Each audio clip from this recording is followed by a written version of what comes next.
In this video, I want to find or approximate the area under the curve y equals 4 minus x squared on the interval 0 to 2 one more time. This time, using what's known as the midpoint rule. In this little red box, I've reminded us what we found when we had 4 rectangles. The lower sum was 4 1/4, the upper sum was 6 1/4, so I know the true area is somewhere between 4.25 and 6.25 when n is equal to 4. But this time I'm going to use 4 rectangles. N is still equal to 4, but I want to use a midpoint rule. Rectangle heights are going to be computed at the midpoint of each subinterval on the x-axis. Well, if I'm using n equals 4, my delta x would be 2 minus 0 all over 4, or 1/2, right? And I've already marked my x-axis here because I know each one of my rectangles is going to have a base that's 1/2, right? That's how I divided up my x-axis into little intervals that were all 1/2 long. The x values that I'm going to need to compute the heights of my rectangle, though, they lie in the middle of each of those subintervals.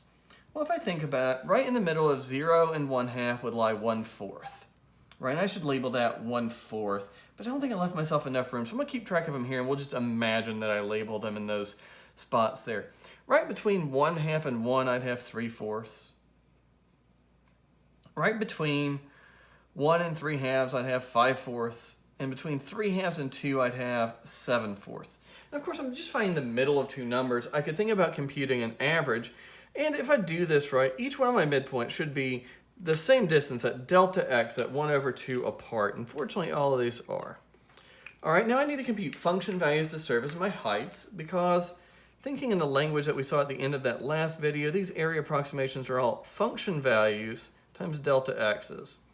And so what I should have here in a minute are 4 function values times delta x all added together. Okay, so in here, C1, C2, C3, C4 are these values, the midpoints of the intervals. So now let's plug these x values into that function and see what we get. When we plug in 1/4, we get 63/16. When we plug in 3/4, we'll get 55/16. We plug in 5/4, we get 39/16. And when we finally plug in that last one, 7/4, we'll get 15 out of 16. All right, well, just to give us some visual help here, I'm going to draw in these rectangles. And what I realize now is each midpoint rectangle overhangs and underhangs a little bit. When I'm done, I'm not going to know whether I've overestimated or underestimated, right? Because here I'm hanging over the curve, and here there's a missing area, right? And the same thing for each one of those. I have no idea whether this is an overestimate or an underestimate. It'll just be an estimate. All right, so the area A would be about 63/16 times 1/2 plus 55/16 times 1/2 plus 39/16 times 1/2 plus 15/16 times 1/2.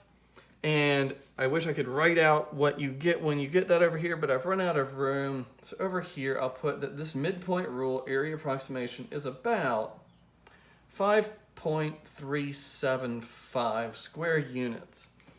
And I don't know whether that's an overestimate or an underestimate, but it's better than either one of these because it's in the middle, right? The area is somewhere there in the middle. This has to be closer to the area than either endpoint.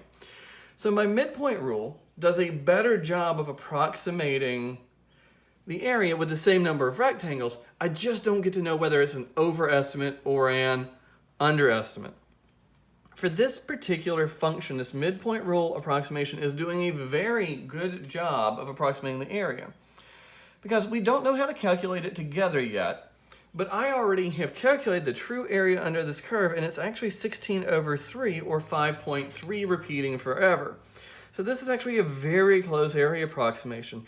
And I think you could imagine using more rectangles would make this midpoint rule approximation even better.